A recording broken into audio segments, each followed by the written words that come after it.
Welcome. Today we are going to talk about Marcus Aurelius and his philosophy, Stoicism. Marcus Aurelius was born in 121 and will die in 180. He's often identified as the last of the good emperors of Rome. That's usually just shorthand for the last of the 5 good emperors: Nerva, Trajan, Hadrian, Antoninus Pius, and Marcus Aurelius. He is the father of Commodus, who was a bad emperor, but did not kill his father, as we see in the movie Gladiator. It was a good movie, not quite historically accurate in that way. Ridley Scott isn't really known for his historical accuracy. Usually his works are rather biased but entertaining. Aurelius will reign as emperor from 161 to 180. And while we might think of him as a Stoic and therefore rising above it all, his reign is characterized by constant warfare and the persecution of Christianity. He launched a persecution of Christianity from 162, roughly the very beginning of his reign as emperor, to 166. He saw Christianity as disrupting the social order because they refused to honor the state religion. And Marcus Aurelius believed that caused tension, and therefore they should just simply go away. And he thought the same thing about all of the warfare that was all around him. As we'll read in his Meditations, this wasn't really his ideal situation, but this is the situation that he found himself in.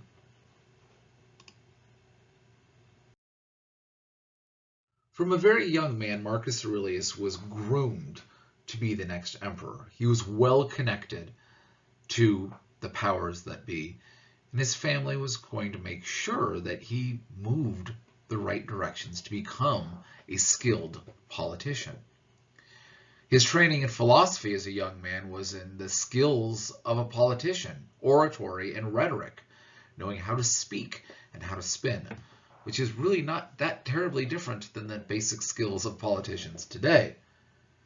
The problem for the young Marcus Aurelius is that his teachers assigned him reading of the Cynics.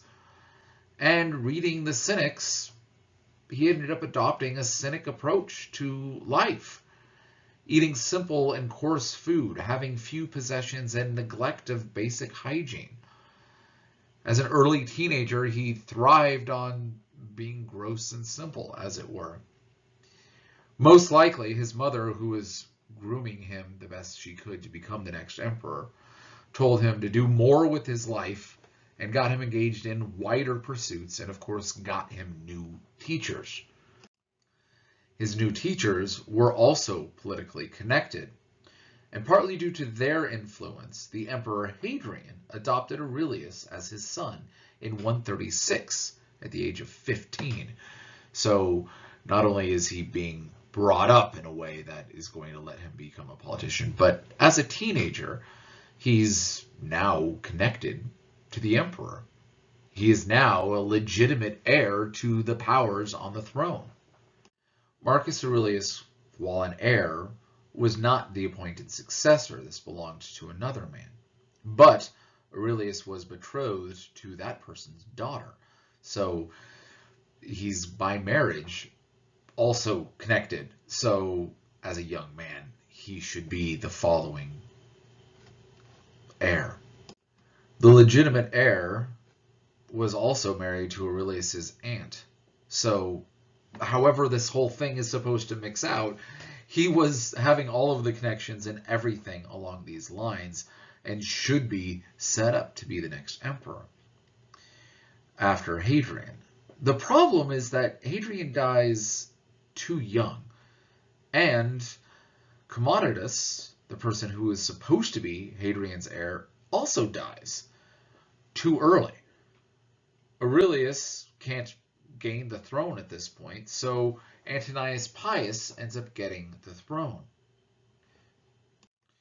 Still, Aurelius is well connected and is named the son, even though he's not, of Antoninus Pius, making him a legitimate heir, and he will briefly share the throne with Antoninus Pius's other son and heir. So pretty much from the age of 15 until he becomes the emperor at the age of 40. He's being groomed, and he's in the household of the emperors, and he's being trained by the emperors. He's also, at this point, learning more philosophy from Quintus Julius Rusticus, who introduces Aurelius to the philosophy of Epictetus and Stoicism even more. It is here that Aurelius gets to see the connections of what it is to be a Stoic and what it is to be an emperor, and puts these things together. Very long training, philosophically and otherwise, very well connected. And it allows for Marcus Aurelius to have every sort of requisite skill one would want to be as the emperor. Yet still, his reign is characterized by warfare and persecution.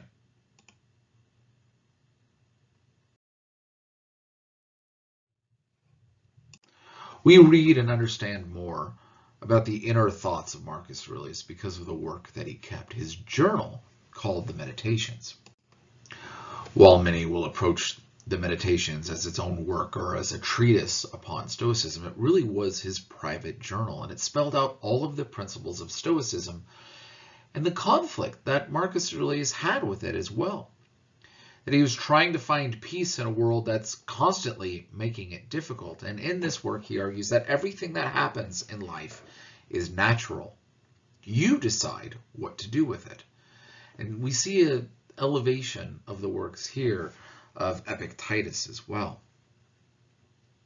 You are stuck. Life is going to happen. You decide what to make of it. There's an analogy he gives, and I'll update it here for the 21st century. It's saying that you're tied to a truck that's going down the road. You're on a tether, the truck is going. What do you do? Marcus Aurelius says that there's only two things you can do. You can decide to run following the truck as the truck is moving down the road. And while this is difficult and exhausting, it's something you can do. Or your choice is to be dragged as the cart or truck, depending on the century we're wanting to make this analogy out of, is heading down the road. If you're dragged, you're eventually going to succumb. That might be the case if you run as well, that you might trip and make errors. But what do you do with the events of life as they carry you by? You can fight against them, or you can run with them. This is our options. This is the only thing that we can do. On death, he writes, fear of death is fear of what we may experience. Nothing at all or something quite new. But if we experience nothing, we can experience nothing bad. And if our experiences change, then our existence changes with it. Change, but not cease. So this is his quick introduction to the idea of death. Comparing this with Epicurus, it's not saying that death is nothing to you, but death is nothing that you know about. If it's different, then it's different. And if it's not, then why are you worried about it?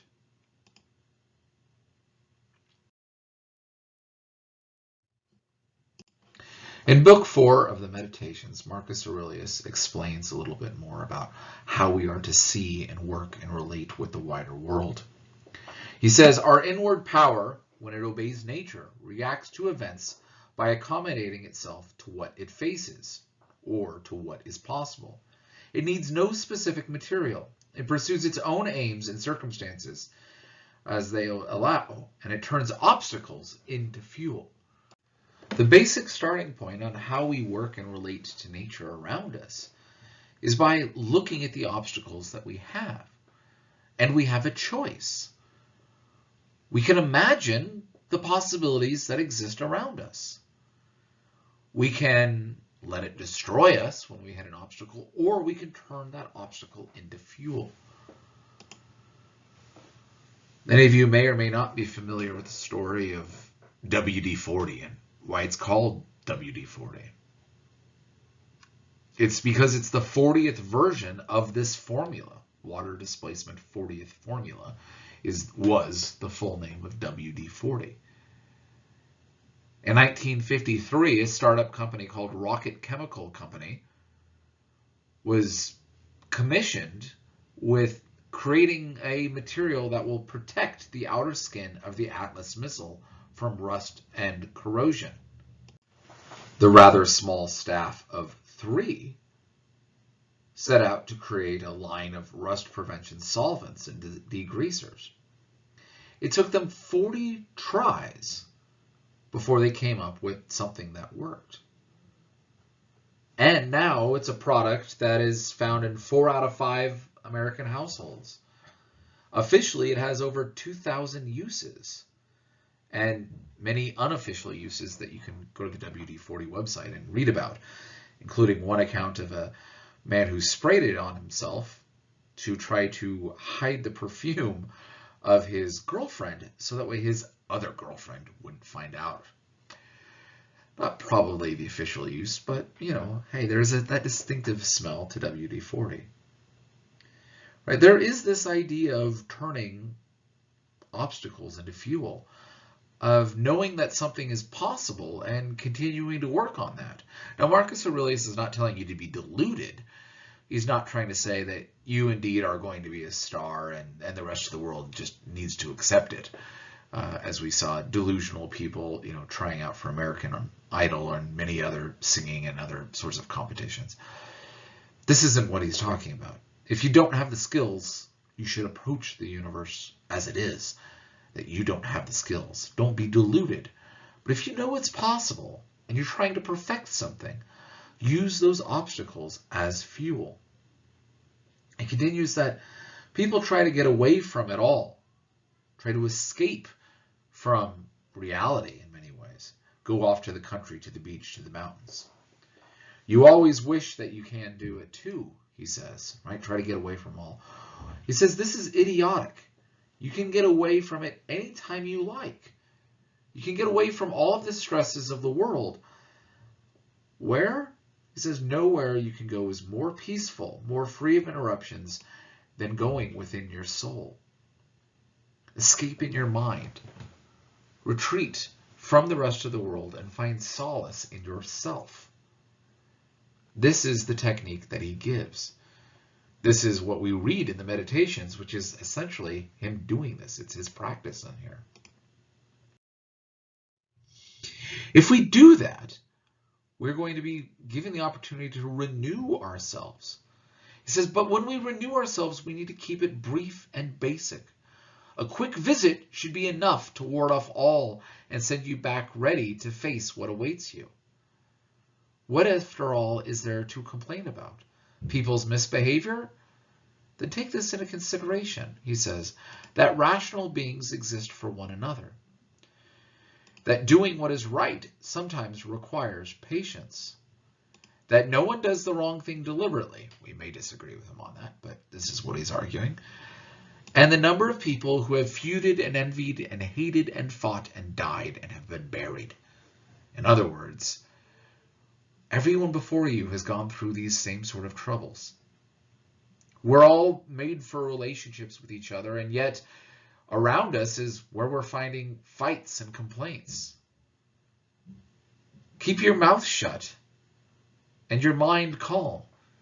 Don't let everyone around you who will shortly be dead and gone disturb you.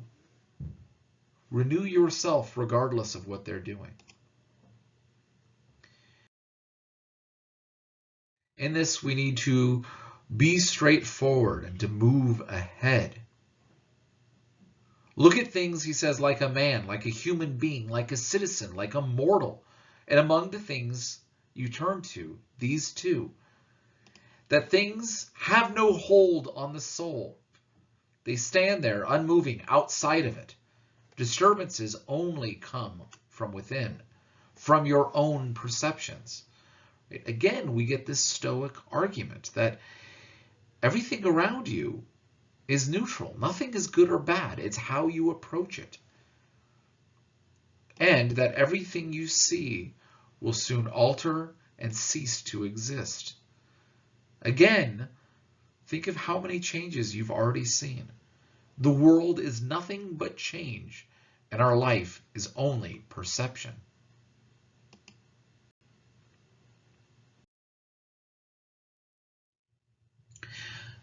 This is also going to approach how we should see what can harm us. He says, nothing that goes on in anyone else's mind can harm you, nor can the shifts and changes in the world around you. Then where is harm to be found?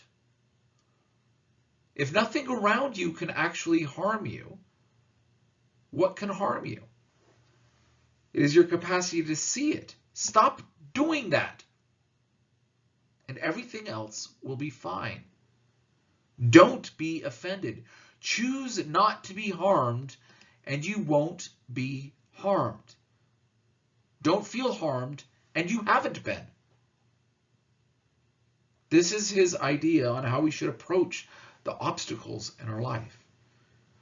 Don't be offended at the craziness around you. Don't catastrophize small events. Approach them as they are, neutral. Choose not to be harmed and it won't harm you. Rise above it. Let the part of you that makes the judgment keep quiet, even if the body is attached to it, stabbed or burnt. Or stinking, he says, with pus or consumed by cancer. All of these horrible things. Or to put it in another way, it needs to realize that what happens to everyone, bad and good alike, is neither good nor bad. That what happens in every life, lived naturally or not, is neither natural nor unnatural. There is nothing bad in undergoing change or good that can come from emerging from it. Another way of looking at this, right? The world around us, the haters are going to hate. Move on past that. Don't give them strength. Don't make it bad. Accept the world as neutral around you and thrive and flourish in this way. Aurelius tells us that the first step is not to be anxious, that nature controls it all. Before long, you'll be no one, nowhere, like Hadrian, like Augustus. Remember, this is his private journal, and he's an emperor, and he's comparing himself to other great emperors, but they're dead by the time of Aurelius. That whatever happens around him isn't going to make any difference. That he too will be dead before too long. The second step, he says, is that we need to concentrate on what we have to do, to fix our eyes upon our tasks, our life, what we have to do. Remind yourself that your task is to be a good human being. Remind yourself what nature demands of people. Then do it without hesitation and speak the truth as you see it, but with kindness, with humility, and without hypocrisy. Keep your eye on your task and remember what is true. Look for the truth while you're trying to understand everything around you. Remember that nature's job is to shift things elsewhere and to transform them, to pick them up and move them here and there, constant alteration, but not to worry. Change, but not worry. There's nothing new. Nothing new here. Everything is familiar. Everything is the same as it has been forever. Even though we might have changes and advances, it's really not anything new. It says even the proportions are unchanged. We have new tech, new gadgets, new gizmos, new challenges, but the challenges have their root in old things as well. Nature changes, but are we going to change with it or not?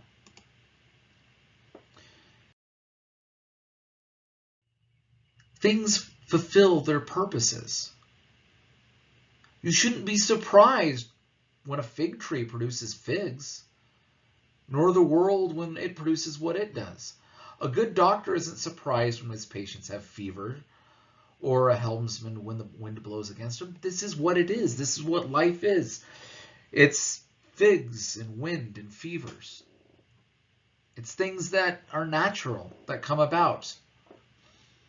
Remember that to change your mind and to accept correction are free acts too. The action is yours based on your own will and your own decision and your own mind. You can change your mind when the world changes around you. When the barren tree now has figs, when the wind comes, when the fever breaks. Change how you approach it. Change your mind in this way as well. Remember that everything is here for a purpose. From horses to vine shoots. What's surprising about that? Even the sun will tell you, I have a purpose, he says, and the other gods as well. And why were you born? What's your purpose? For pleasure? He asks, will that stand up to questioning? If you think your life is for pleasure, does that seem to make sense? Is that the fruit that is supposed to be born out of your life? This is the Stoic challenge to, obviously, to hedonism in general, but it's also a good question for you to ask yourself. Why were you born? This is the question that people like Kierkegaard ask. Why am I born? What is my purpose? What am I supposed to do? This is a question that we should all ask ourselves all the time. What is our purpose? And then change our mind to fulfill that, to produce what we're supposed to produce and do what we're supposed to do. Joy for humans, he says, lies in human actions.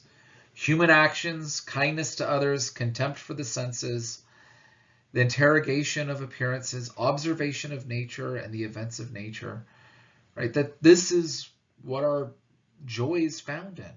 Our joy is found in relationships that we have with things. There's 3 primary relationships we have, according to Marcus Aurelius. The first is with our body. Your mind, soul, whatever you'd like to call it, and your body, they relate to one another. One will influence and push the other. You have needs and urges and desires, pains and afflictions and joys and pleasures within your body that affect your mind, your soul, your spirit.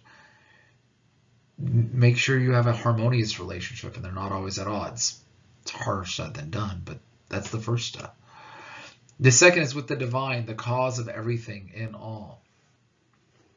Look to your God. Are you at peace with your God?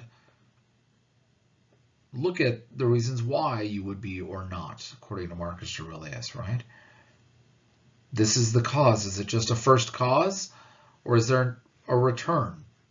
Is there something that God asks of you? And if so, are you doing it? Kind of challenging questions, but worth asking. And finally, it's with the people around you. You're surrounded by people. Are you doing what you need to be doing with them? Do you have good relationships with them? Are some of them, at enmity with you? Do some of them hate you? Why? Do you hate some of them? Can you forgive? Can you forget? Can you move on? Maybe. Maybe it's good too. I don't know. We'll look at that. Think about that. Think about, are you finding joy in your body with your God and with the people around you? Because your joy is to be found in these relationships, according to Stoicism.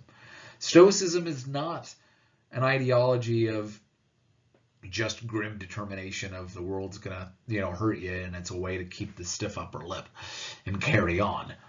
It's not a let's die to all emotions, but it's a let's find what's worth finding joy in and find joy in that. And Marcus Aurelius points out that it's with your body, with your God, and with those people around you.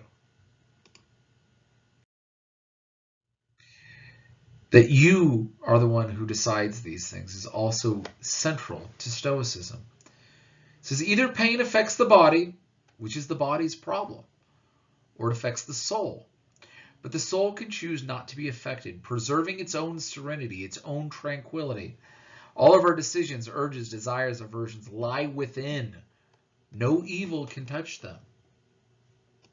To erase false perceptions, tell yourself, I have it in me to keep my soul from evil, lust, and all confusion. To see things as they are and to treat them as they deserve.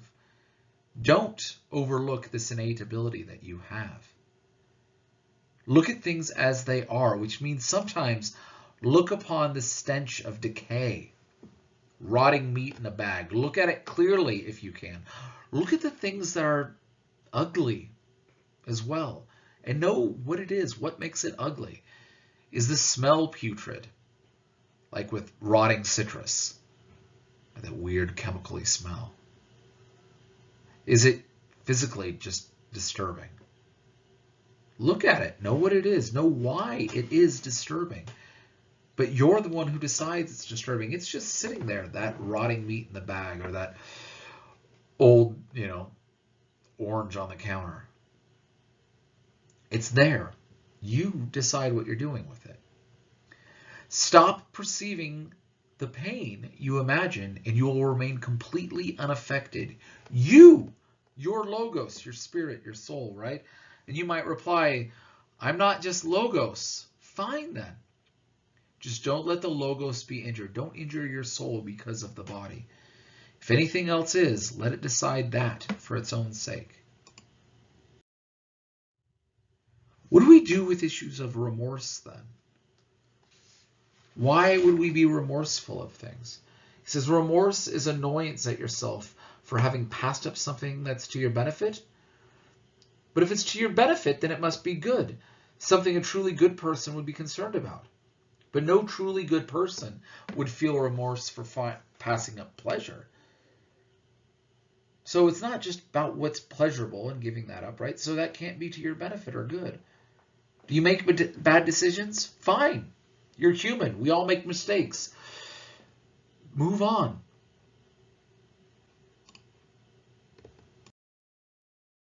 We can't let remorse dictate what we do. We need to give ourselves a gift, as he says in 44. We need to find our joy. He says, people find pleasure in different ways.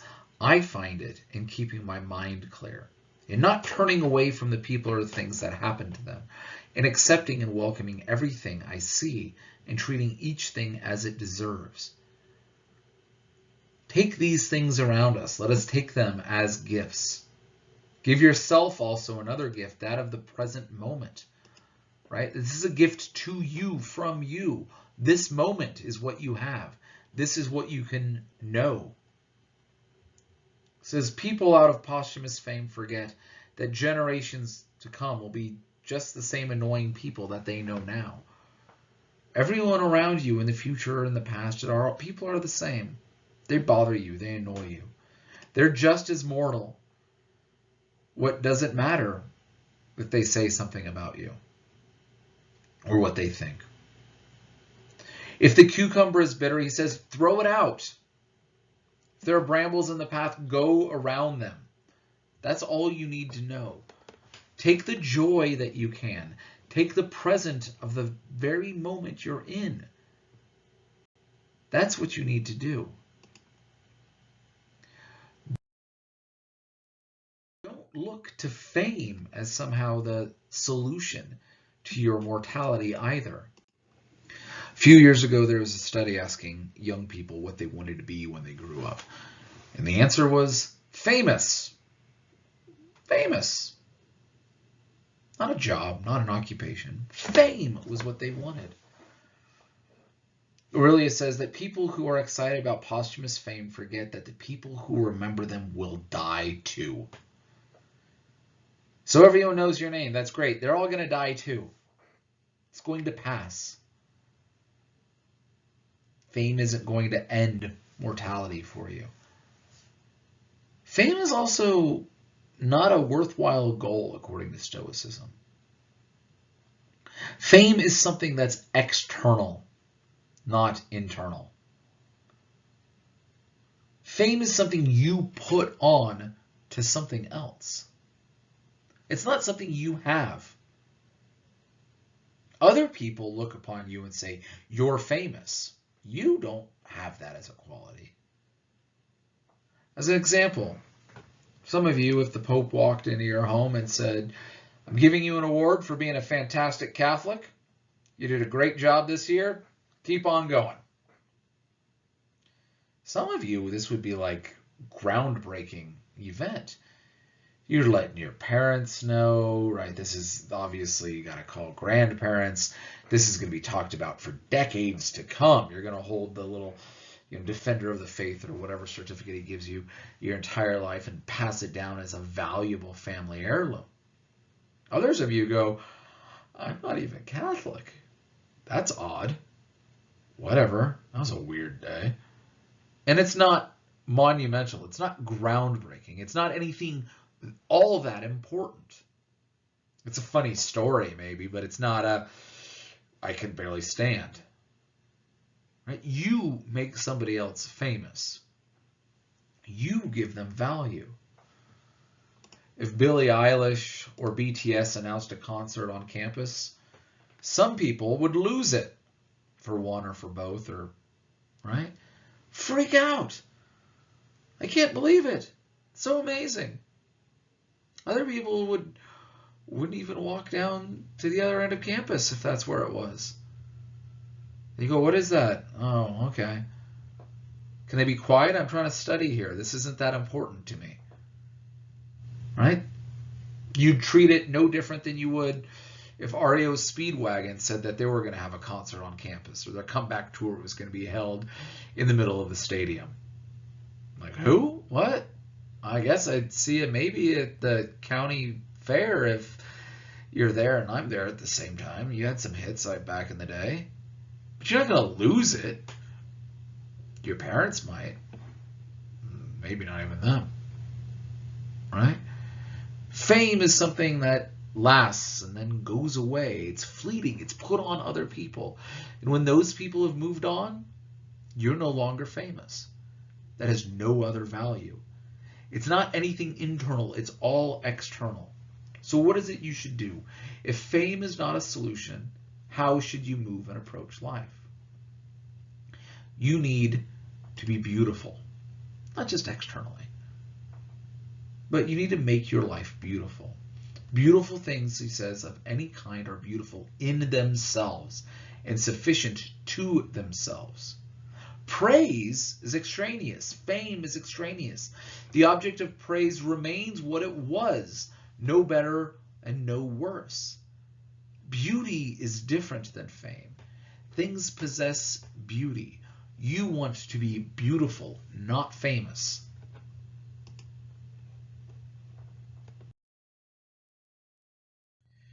This is the only solution against death, is to live a beautiful life.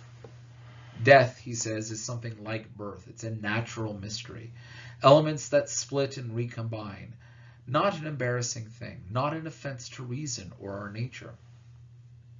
Suppose, he says, that a God announced that you were going to die tomorrow or the day after. Unless you were a complete coward, he says, you wouldn't kick up a fuss about which day it was. What difference could it make? If you're going to die tomorrow or the day after or 20 years from now or 50 years from now, what difference does it make? Recognize, he says, that the difference between years and now and tomorrow is just as small. It's just moments that will come and go. You need to be prepared for it one way or the other. It's right there around the corner. Don't let yourself forget about how many doctors have died after furrowing their brows over how many deathbeds. In short, know this. Human life is brief and trivial.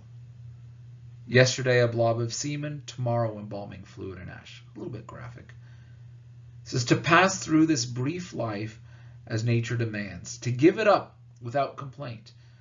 Like an olive that ripens and falls. Praising its mother. Thanking the tree that it grew on. To be like the rock that the waves keep crashing over. It stands unmoved by the raging of the sea. Falls still around it. The sea can be going crazy all around it, but the rock is still there. That's what our life should be.